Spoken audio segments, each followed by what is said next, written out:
and I never really want to be a patient again. Although if I was going to be a patient, I'd be a cancer patient, because you can get anything you want as a cancer patient, I found out. My surgeon says, "Mama, tell me what you think of him." I said, "Well, I felt like he was the Grim Reaper."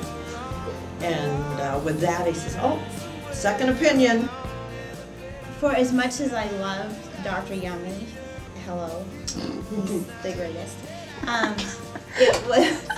it was the nurses through the whole experience that were the ones who were very nurturing. And I remember my first chemo, my nurse Sherry, who I still see every month, came over to me and I started to cry, and she held my hand. She still gave me the chemo anyways, but she was wonderful. And said, "I can't live with this." And she said, "Well, this is based on no research." My radiation oncologist, Gabriel, he was God. Thanks, Dr. Harris. All the way around the building, right behind where the outpatient drop-off area is, you know, right where the big traveling MRI truck is parked, near the Denny's and the Burger King, there's parking right around that corner. Right around that corner. Yeah.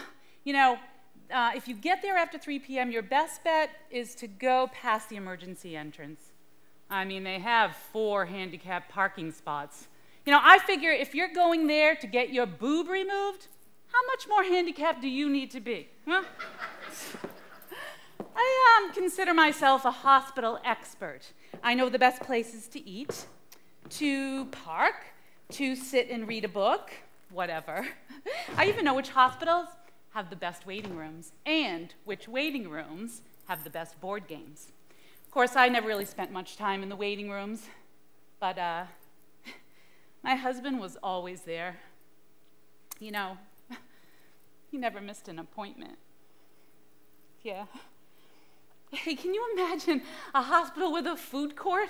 I'm talking a food court like they have in the shopping malls, you know, with all kinds of food. I mean, who would think that sick people would care if they had a choice between pizza and Chinese, right?